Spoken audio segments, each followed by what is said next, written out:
Hello and welcome to Dice Jesters. My name is Julie. And my name is Dave. And Dice Jesters is a Merriam Whimsical board game podcast where we like to deep dive into games with curious minds. And of course, a Jester's Grin. We feature 10 by 10 challenges where each season we commit to playing 10 new to us games. New to us as in new to Dave and I playing it together. And obviously just new to me in general. But we plan on playing those at least 10 times, sometimes much more depending on how much we like the game. And then today we'll be revisiting the lands of Castles of Burgundy and discuss whether the game still holds up for us. And our first impressions of Trajan to see if it will move on to face the trials of the Jester's Gambit in our fourth 10 by 10 challenge for season 4. So Dave, are you ready to get into it? Yeah, absolutely. Okay, well first, I know that you asked me last week, so I'm going to ask you this week. Well, I'm going to tell you this week more so. There is a query for the court. Oh, you've come with a query for the court. I have come with a query from the court. Well, technically, I haven't come with it. It's from Instagram. So somebody gave it to you. Yes. You're the deliverer of the message. Yes. Yes. You're like a carrier pigeon. No, see, I knew you were going to say pigeon. I don't want to be a pigeon. We did see some pelicans today, and you got pretty excited. So anyways, we're not talking about... We're not talking about birds. We're talking about birds in every podcast. We do. Episode. I feel like it's becoming a thing. That's okay. I'm just trying to help you get past your like aversion. What is it called? You're doing, what's that therapy? Immersion therapy. Yes. Yes. So you're just mentioning. Okay, the pelicans were really cool, though. I didn't realize that they all kind of flew together, and then they swooped down into the ocean at the same time. Yeah, that was pretty neat. At least 7. How many birds are too many birds? Is it 5? 6? Well, it depends. 7? It depends. If it's like a seagull, 1 seagull's too many. They're literally rats with wings. Rats with wings. Oh, I love that. But anywho, the query for the court comes from an Instagram friend. Their Instagram @ is Mike the Korean Meeple, and he asks, what's a hidden gem or OOP game you've played? Did you like it? Most importantly, did you try to acquire it?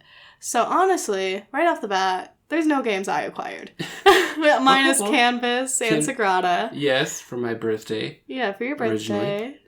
And then the second thing is, I'm not 100% sure what OOP means. Out of print. Oh, out of print? Yeah. Otherwise, for some people, known as a grail game. Like one that is out of print or hard to find, and you're like, this is the game I really want to hunt out and find. I have seen the term grail game used. Mm-hmm. And I always thought that it was just kind of a designer.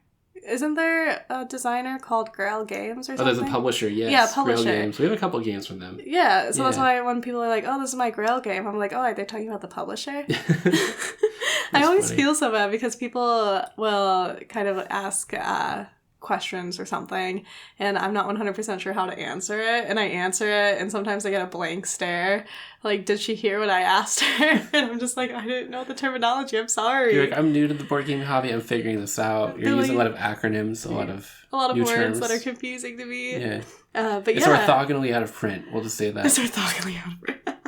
But what are some OOP games then that we've played together that I can choose from so I can discuss which one I liked? Well, there's 2 OOP games that we've played that I have personally tried to acquire, and then one that I have that was kind of a grail game for me. I found a copy, don't ask how, and we haven't yet to play that, but we'll very, very likely play that as part of our season 4, at least 10 by 10 challenge. Oh, you already feel like it's going to be... Oh, I know. I've been really, really excited to play this one. But, so the first one is one that you love. Mm-hmm. And one, I'm feeling this one for a resummoning. We're right there. So we might do a resummoning this week for Bruges.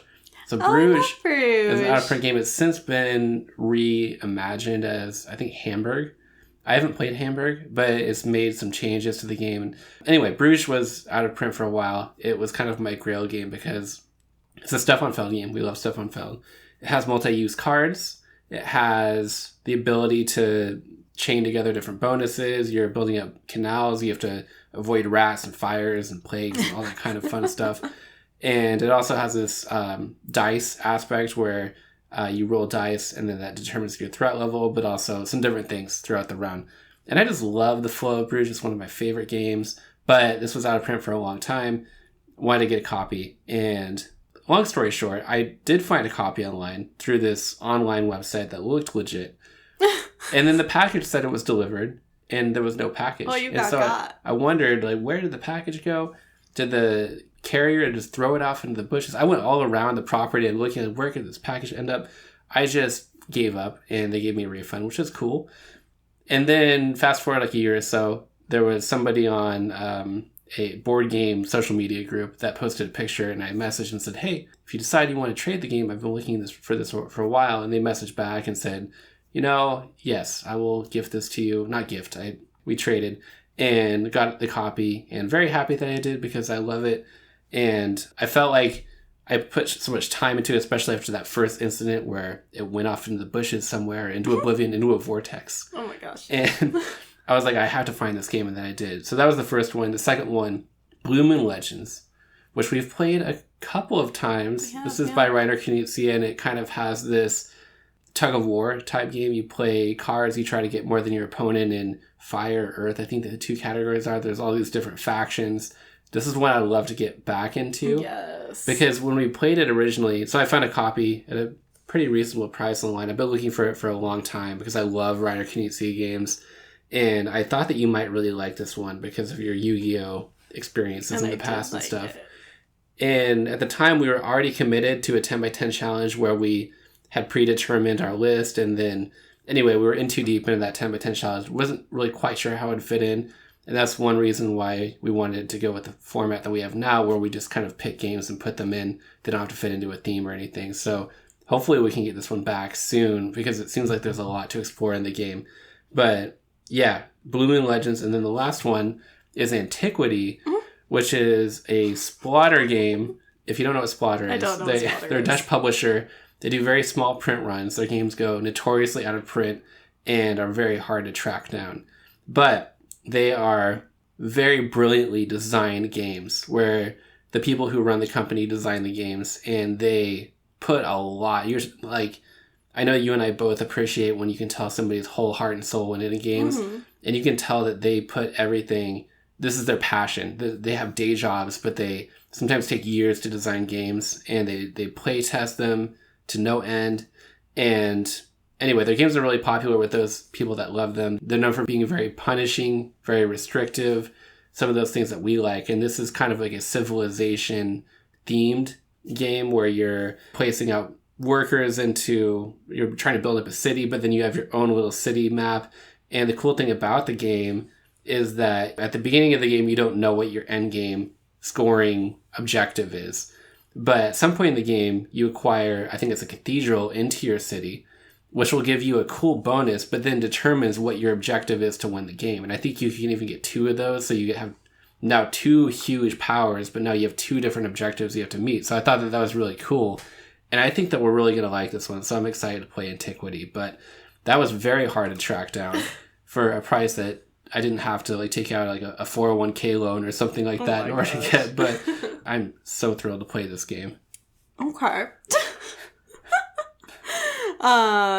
Yeah, the one I liked was Bruges. I liked Blue Moon Legends as well. Yeah, your first impressions were good for that one. Yeah, so is Bruges. I love everything about Bruges. I love how it's kind of like Renaissance-esque, and then it has a jester in it. Yeah, when I saw the jester, I was like, yes.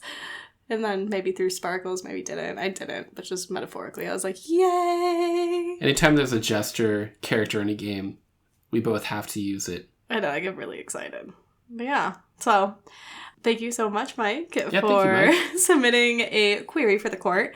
And if anyone else would like to submit a query for the court, feel free to either send it through Instagram or you can email us. Our email is thedicejesters@gmail.com.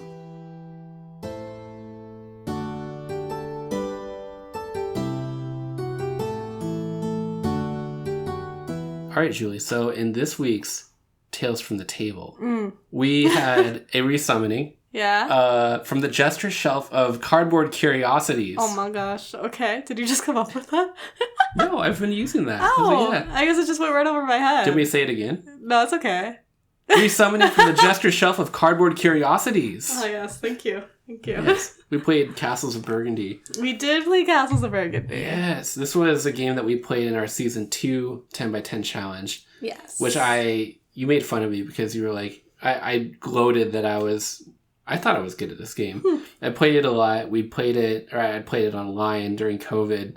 And like a lot. I know, you were just like, I'm undefeatable. Yeah, I taught this to family members. I've played this game so much. I was like, I have like a win percentage of this game. It has to be like 90% plus. And then you came in, I taught you the first round, and then you obliterated me in that 10x10 challenge. I think I won like 2 or 3 rounds, but yeah, I think it was like came 2. in. I think the more I gloat about a game, like, oh, this is my game, the more determined you are to beat me. Like you... I don't know if you go online like researching strategies. No, I don't. It's floating around in your brain. Yeah, it's just floating around in my brain. I don't want to research strategies because I want the win to feel like a true win. You earned not it. like That's a cheating win. That's so Julie. But this is like Stefan Feld. We talked about Bruges, which maybe we'll play for next week. But Castles of Burgundy is designed by Stefan Feld, and it's a game where you're trying to fill in a province. You're drafting, you roll 2 dice, and then you have 2 actions per turn. And you're drafting tiles into your little construction area. Then you're placing those tiles onto your map. And those trigger bonuses. You can collect goods. You can sell goods. You're trying to score points in different ways. And that's a pretty good summary of the game, right? Yeah, Anything to add? Yeah. No, that's good. So we loved, at least I loved the game in Season 2. We kept it. And what was it like coming back after now we've played quite a few other games? What was your perspective like this time? It was really funny. So... right off the bat, when we had gone, you were player 1, and you said, I'm going to do a Julie move and take the mine. You always take the mines. Well, I used to always take the mine, but these 3 plays that we did as we revisited the game, I didn't take the mines. Usually I fill the mines, but this time, no. I was like, I got you. I got it. So the mine in Castles of Burgundy is like your wood in Agricola. It's always your starting move, and then the rest of the game... Even for Agricola, though, I didn't take the wood. Yeah. You changed it up. The resummoning, I changed it up because I was just like, he probably analyzed how I played, so I decided to do it differently. Well, I won at least one of those 3 rounds. We replayed it 3 times. And at this point, we've actually played it 19 times. Okay. Yeah. So you've won 12, and I've won 7 of these 19 times. Yes. So I love it. I love it that... I don't know, it's just so satisfying to me, almost filling my board. And usually I stay away from the farm, I usually don't do the animals, but these 3 plays, I decided not to go for the mine and went for the animals instead. You got all the chickens? Or was the cows? The chickies and the sheep. The sheep, yeah. I find that, with the animal thing, whatever animal I commit to in the beginning almost never comes out. I know, it's so funny. That's why I was laughing. And you're the starting player for that round, and then you go and take the chickens. Yeah. Don't take the chickens. I need the chickens. It makes me laugh. I'm just like, ooh, this farm's going to be chickens, this farm's going to be sheep, yeah. and this farm's going to be whatever Dave needs. And then you somehow got the yellow tile that gives you the additional point each time the tile scores. And then you're like, I completed a 7-tile region, so I get 20 points for my chickens, and I get 19 points for, I don't know how much it is. Yeah, something like that. And then you zoom around the board, and I'm like, how did that happen? And I'm like, look, Dave, I'm like you when you first started. See, I think it's just, I do believe that it's because you tell me that you have a high win percentage that makes me determined to take it from you. That's what it is. It's the chase. Yeah. But I mean, 7 to 12, it could be worse. It could be more embarrassing. Right. That's a respectable percentage, I guess. But, replaying this game after getting through another whole 10x10 challenge since then. And we've talked about games that felt like they had things that weren't completely necessary in the game or redundant or maybe convoluted to the game. Mm-hmm. Like my perspective of this game now playing it 19 times over the last year, which, by the way, it's been about a year. We played it. I looked up. The last time was the first time was July 23rd, 2024. So it's been a year. Yeah, like that is wild. But, as I play this game, everything in the game feels necessary to the game. There isn't anything that feels like it could be left out from the black market, where you use, I think that's what it's called, the black market. Well, the tiles are black, so I guess so. At least I call it that, because you use silver to purchase those.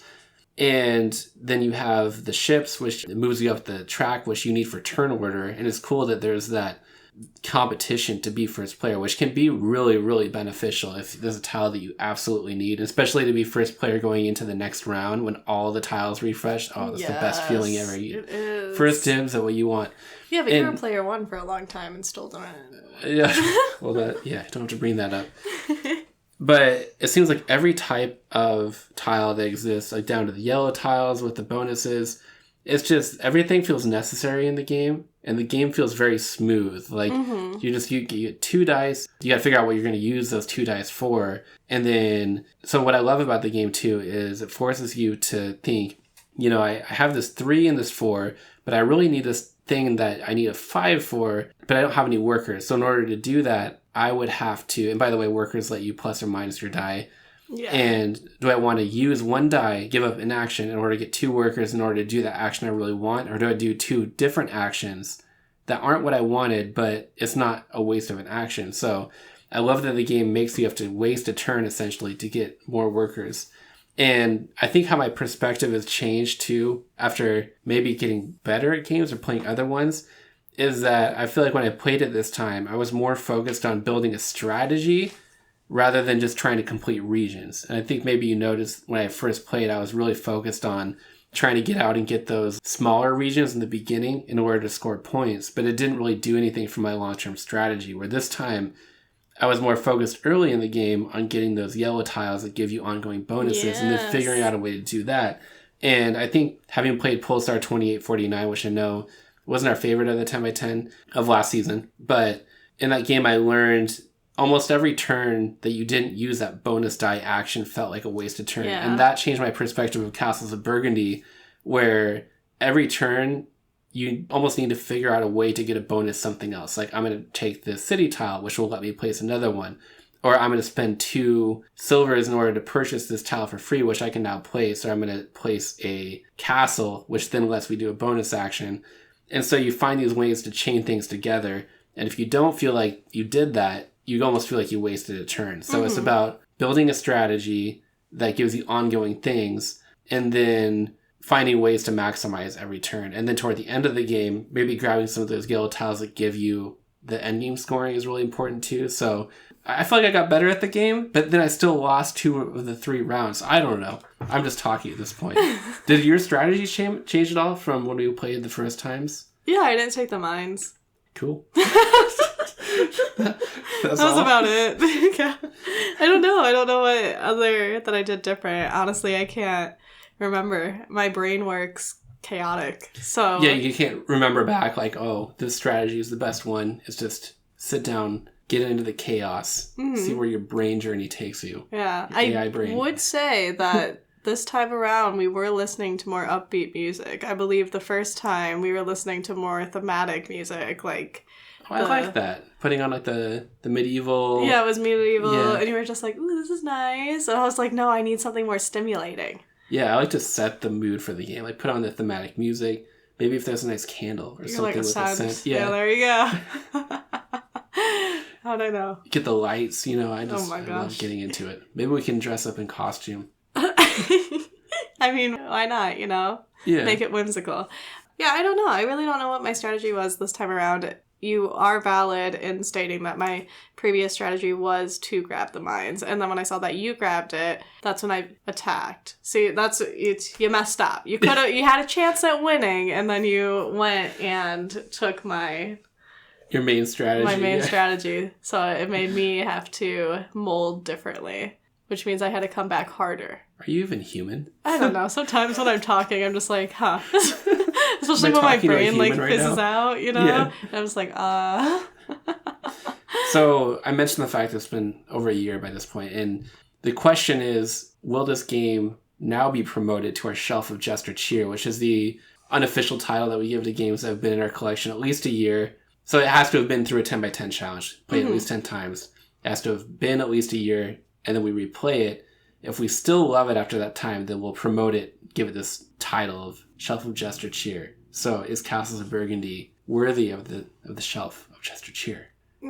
Yeah, I'd put it on the shelf. Yeah. I wish I had a fancy. I should go with the fancy thing to shout out when we promote something. Oh, I don't know. That's okay. It scares me sometimes. It bleeds in the territory of being a little bit too much. But that's okay. But I'm excited. Yes, I would say very happy. And we don't even have, we have like the original. Oh, yeah, we have the original. That's right, because they made an upgraded one with pieces that are 3D. Well, not only that, but since the copy that I have, there was a newer version with updated the more like higher vis color. Yeah, which was kind of controversial. Some people liked it, some people didn't. But then they came out with a super deluxe version that, wow, I looked at it and I was tempted. But, when it comes down to it, the original artwork's kind of charming. I know that people find it bland or whatever, but it all is functional. Mm-hmm. And I don't feel like I need all that stuff. It just is like such a simple game. Yeah.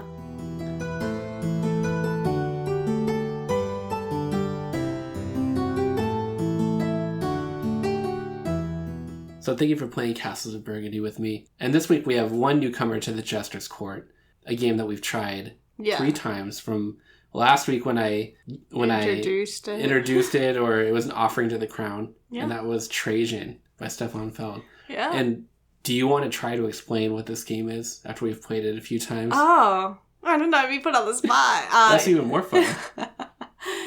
So Trajan is a game that has a Mancala type circle thing, and you start with having 2 components in each little segment, and then you can move them clockwise. So it's literally like Mancala, where you pick up however many pieces and then you move that many spaces. So if there's 2 in the compartment, it's 1, 2. If there's 5, 1, 2, 3, 4, 5. Wherever you land, that space designates what action you're allowed to complete. So for example, if you land on what kind of looks like 2 columns, then you can go onto the game board where you see the same icon and then choose from there. There's a ship where you can trade in cards for points. There's a kind of like a helmet of some sort where you can travel to different places. Oh, the military. Yeah, the military, there you go. And then there's a axe, is it? Or like building the city where you put your, Yeah, so you can build your city, and then you can get little bonuses from that. The Senate track, you can go up points. Yes, the Senate track that Dave... It's kind of like, I think it's like 6, right? Yeah, there's like 6 mini games within the game. Yeah, so that's fine. I like that. Yeah. And then what you want to do is you want to basically get the most points, and you can try to get the most points in any direction. If you want to ship a bunch of goods, you can do that. If you want to build a bunch of buildings, you can do that. At this time, it does appear to be balanced, but we've only played it 3 times, so... Yeah, this game almost feels like you breathe and you get points, right? There's like everything gives you points. I don't know, there's a few turns where I did not get points. But this is a game I mentioned last week that I've considered this to be my favorite game of all time. I looked up my when I purchased the game, and it was in 2017. So it's been 8 years by this point that I've had this in my collection. But it's been a long time since I've played it. So I was holding off because I was afraid that I wouldn't like it as much since we've played a bunch of games together. I know my perspective has changed quite a bit in that time. But I've been putting off showing this to you for whatever reason. It didn't quite fit into a 10 by 10. And I was like, you know what? This is going to be the first game that I believe is going to be worthy of the Trials of the Jester's Gambit. Mm-hmm. And we'll see if I'm right, because Stefan Feld's only let us down 1 time within the Year of the Dragon, which was not even a terrible game. It just wasn't, I don't think it was an ideal 2-player experience. But every other game we've played, we've liked a lot. We've played a lot of them by this point. Yeah. I could rattle them off, but we'd be here for a few minutes. But what was your learning experience like? First impressions playing the game, trying to figure it out over their first 3 plays? When I was initially looking at it, it was pretty confusing. There was a lot going on, but I like when there's a lot going on because then I kind of pick and choose what I do and eliminate the distractions. So with that being said, I still kind of didn't understand how to move initially. And then I realized, it's like 5 tribes, right? Oh, yeah. Where you take the 3 meeple on a card and then you move them, and whatever card you land on, you receive. That was a game you were really good at, too. I'm very good at games that involve dropping components. And wooden components. You have a thing for wooden components. Yeah, because like click. Yeah. Yeah. If you want to hear them click, we have a YouTube video. I don't know what happened in that, but you went somewhere. I went somewhere. I was like, ooh. But yeah, that one's under the top 5 reasons that I love board games. So yeah, if you want to hear some wood components click and you don't want to go to find a game at your home and get them to click. Anyways, yeah, I was like phenomenal at that game now that I'm thinking about it. 5 Tribes? Yeah. I think you won at like 8 out of the 10. Yeah. But we also played it in one day, so... Oh. No. Am I hearing excuses? Am I feeling a resummoning of 5 Tribes soon? Maybe. Actually, probably. Yeah, but... Yeah, this game, after realizing how to move and how to move in a way that didn't feel like you were wasting your move, became very beneficial. And then... I mean, I don't really necessarily want to talk about my strategy because, spoiler alert, Dave, I do want to do the Jester's Gambit with this. Oh. So I'm a little conservative when it comes to what I want to share with you at this time.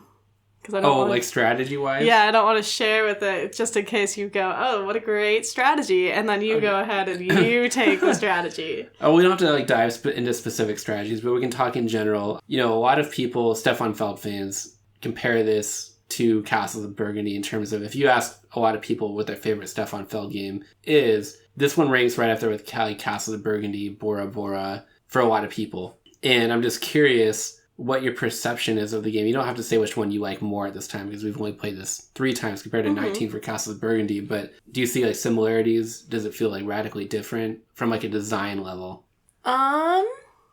Yeah, it has similarities to Bora Bora because there was that island aspect. So it's kind of similar in that because on the island, when you landed on a certain part, you received some type of like good. Yeah. Or something else, an offering.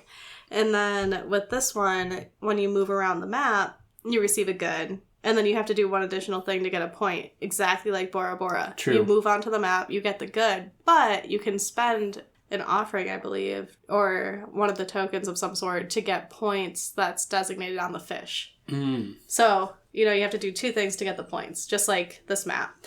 And then Bora Bora also had the priest, I believe that's what they were called. Yeah, the priest track. Yeah, the priest track. And the priest track's just like that Senate track. Is that what you called it? The Senate track? Yeah. Yep, exactly the same. You go up it. I love me a track. I know you do. When we were playing Lord of the Rings, I was like, oh great, there's a track. Or like when we came back to Castles of Burgundy, I was like, oh great, the Journey of the Fellowship is out. When you put the cards above it. Oh, the trade route, yeah.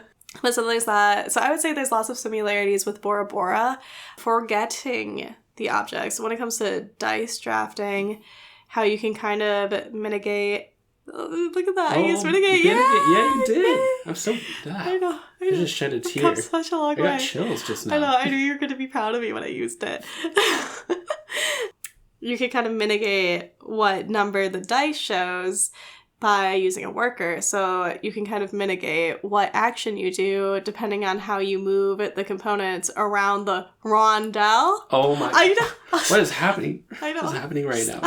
Are we soulmates? I know. I'm just making you so proud. I'm learning. So, yeah, you can mitigate the rondel as well as the dice in Castles of Burgundy. So, yeah, I see similarities. And one I didn't think of, like, I wouldn't compare these 2 games whatsoever, but Notre Dame, with the rats, how you need to mitigate the rats. Well, this game, at the end of each round, you have this thing that you move around based on the number of pieces you pick up. You flip over these demand tiles. The people, I guess, they want military stuff. Yeah. They want fire, maybe food. Yeah. So you have to be able to pay that. Otherwise, you lose points at the end of each round. A lot of points. And I had to balance that a couple of times. Like, man, I have one thing to meet the demands. And I could get this other tile in order to meet 2 of the demands. But I could do this other thing that's going to give me a lot more points. So, I'm going to take the hit on those 9 points because the net difference will be a lot more for doing something else. But it's distracting because you don't want to lose points. There's just like something about moving back on the track that just disappointing. I can't. I'm like disappointing my family. I'm disappointing everybody who's believed in me in my life. Oh my gosh. I think they're going to be okay. But no, I get that. It's really disappointing when you have to move backwards, especially when you get more than one that you're missing. Yeah. You really get sent back. Yeah. I love when you, like, pull ahead, but then you forget about it. Like, and no, then and like, I move back. Yeah. And you get behind me, and then I giggle. I'm just like, hee hee hee hee. But, in terms of, like, Castles of Burgundy, I would say that there is, like, a balance in this game. I would say Trajan, to me, is a very tactical game. And maybe after, like, taking it through the Jester's Gambit, going to see more clearly how to focus my strategy. Because right now, Trajan, I can see why, when I played initially back in 2017, this quickly became one of my favorite games. Because I think at the time, I really loved games with tactical short-term benefits. That instant reward. I do like one thing and I get 5 points. Yes, I get 9 points. And you're constantly moving up the track in this game rather than like a different game where you just calculate your score at the end. So this game is like really full of distractions. You're trying to get these Trajan tiles in order to, you move that to your board and then it gives you a bonus if you end your turn there and you have the same colored pieces on that. So I'm like trying to arrange all my colors because I want to get that bonus tile. But does the bonus tile actually benefit what I'm trying to do, or is it just a distraction? And that's where I just don't know. Like, is this a game where you can spread yourself too thin, or do you really need to focus what you're doing? I'll be curious after playing it more, because that's how I feel right now. It's a very tactical game, and I did win 2 of the 3 first rounds. Yes. And both of those I did. Despite feeling like it was a tactical game, before we played the game, I said to myself, I'm going to focus in this category this game. And it's been a little bit different each game. Okay. I'm not going to tell you what I planned for the next one. I understand. So I do like that it blends the tactical with strategic, but after 3 plays and having played it a bunch prior, I would say that this leans more into the tactical side than the strategic. I don't know in comparison to Castles of Burgundy how the two would compare in that regard, but that's just my perception. Is yours pretty similar on tactics versus strategy? I'm still learning, okay? Yeah. So I guess I just really don't understand tactic versus strategy at this time well enough to really discuss my feelings towards it, because I'm still kind of like in the gray area of what is the difference between the two. Like in general? Yeah. So tactics is short-term decisions. Like a good example, in Castles of Burgundy, you roll your dice and you have to decide right now how to optimize those 2 dice. But then strategy is maybe in the beginning of the game, or like the long-term goals you set out to do from beginning to end and seeing that through to fruition. Okay, then I think it's tactical so far. I think, it leans a little bit into that, but we'll be able to talk a lot more about that. And the big question, I think you've already answered, will it face the trials of the Jester's Gambit? Yeah. Or be cast aside at the Fool's Crossing, never to return. The trials. It will face the trials of the Jester's Gambit. Woo! Look, I did the exciting. You're welcome. So what does that mean? We've done 3 10x10 challenges so far, and essentially it's a glorified 10x10 challenge, but now we get to decide, first, play a few times, decide if it's one we actually want to play at least 10 times, and then we go and do that rather than pre-committing to a game being a 10x10 challenge. So, but what we're going to do is we're going to play the game. We're going to put it through the test. We're going to try different strategies, and we're going to see how many times it takes to get to the point where we feel like we've explored everything. We've tried all the different strategies we want. We've seen everything, and all the questions that we have been answered. And then we'll see how many plays it takes us. Our goal is we'll do at least 10, unless we decide like, hey, we thought this game was awesome, but we can't make it to 10 because we really don't like it, in which case it wouldn't fall into our 10x10 challenge. But we can play it more than 10 times. Instead of stopping at 10, we could keep it going. So we'll see how many plays it takes us, and then we'll come back after we've played it a bunch, and then we'll do a longer discussion about the game Trajan. Yeah, we'll do a more in-depth of first impressions than how our first game compared to the additional games, whether that's 9 or 9 or more. Exactly. So yeah, it should definitely be quite the trial. So let the Jester's Gambit begin. Woo, I feel like I should have streamers. Yeah, I know. And I don't have any offerings to the crown this week just because we entered this game into the Jester's Gambit, so we will you knew it was going to be in the Jester's Gambit? That's why you came? Oh, no. I have some prepared in the case that you didn't want to bring it. I know what's up. You're like, I could tell by how fast you wanted to play the 3. Yeah, exactly. So, no offerings of the crown this week, but we will likely do a resummoning this next week as well. Okay.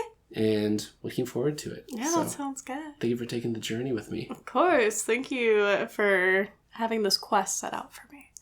And thank you for listening to us this week. Be sure to join us next week to see if we have completed 10 games of Trajan.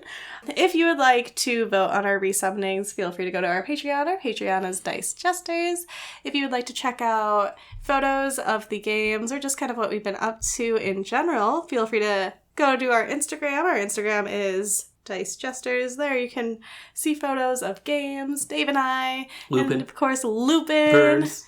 Yeah, there. Julie with birds. Yeah, that's very true. There is some birds pictures of have the me. owl picture on there? Yeah, I do have the owl picture. That's so pretty fun. I made finding the animal photos easier, okay? Because we love our familiars, you know? So it's actually in the highlight. So if you just click familiars, you'll see when I held like a praying mantis. Hissing cockroaches are my favorite type of cockroach. Not that anybody asked, but they do hiss. It's pretty interesting. It's information you didn't know you needed to know, but now you know. The Madagascar and you probably have hissing follow-up cockroach. Questions.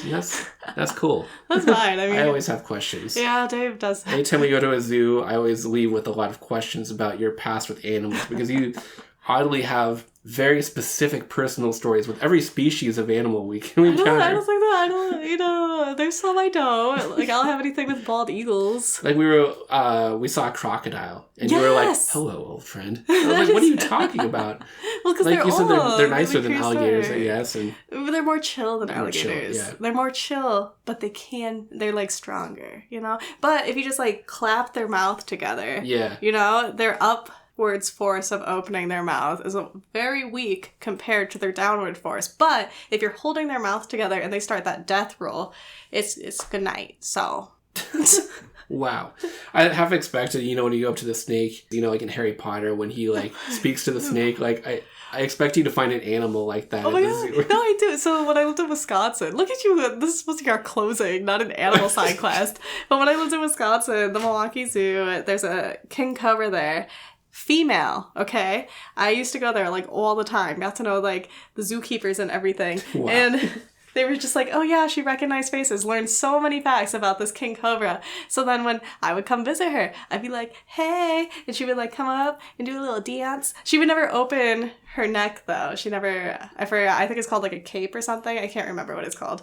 But she would never open that because she was chill with me. We were friends. We were cool.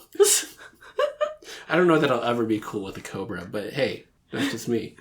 Fine, that's fine. But yeah, so thank you again. Thank you for listening to our little side quest here. Yeah, I love animals, so even if some freak me out, but yeah, love them. So, as always, be sure to play games with the ones you love.